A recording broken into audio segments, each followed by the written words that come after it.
Semangat pagi. Assalamualaikum warahmatullahi wabarakatuh. Muharram adalah bulan yang istimewa.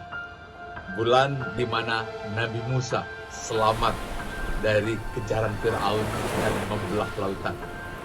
Bulan di mana kapal Nabi Nuh selamat mendarat di Bukit Zuhdi. Bulan di mana Nabi Yunus keluar dari mulut ikan paus. Bulan di mana Nabi Yakub selamat dari buta. Bulan di mana Nabi Yusuf selamat dan keluar dari penjara. Artinya, kemenangan besar telah terjadi. Oleh karena itu, untuk mendapatkan kemenangan besar yang istimewa, kita harus tahu tahapan-tahapan agar kita pun memperoleh kemenangan itu.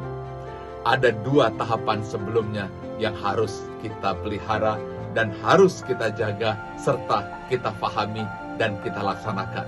Yang pertama adalah kemenangan fitrah. Ini yang paling dasar, karena fitrah adalah cahaya dalam jiwa. Seperti yang Nabi katakan, dalam diri manusia ada segumpal daging. Kalau baik, baik semuanya. Tapi kalau buruk, buruk semuanya. Dan segumpal daging itu namanya hati. Nah, hati itu yang memancarkan cinta, kasih sayang. Hati itu yang mengajarkan kejujuran, tanggung jawab, visioner, disiplin, kerjasama, adil, dan juga peduli. Tanpa itu, kita tidak punya arti dan tidak berharga sama sekali. Yang kedua, lalu fitrah itu untuk apa?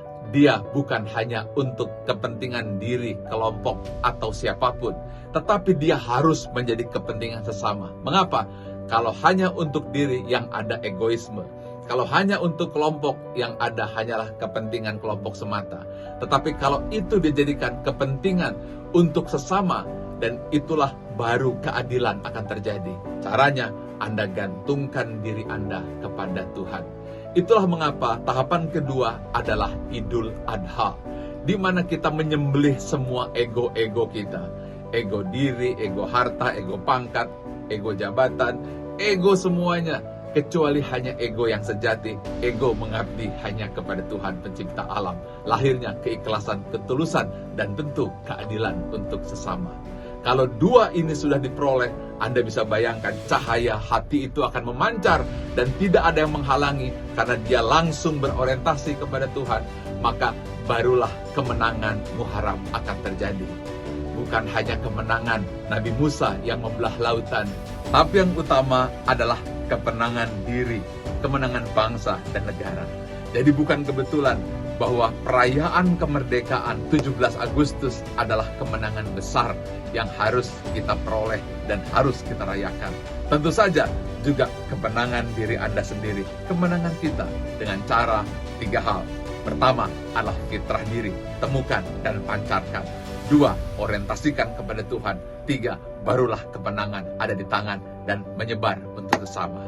Selamat untuk merayakan hari Muharram. Semoga kemenangan berpihak kepada kita. Semangat pagi.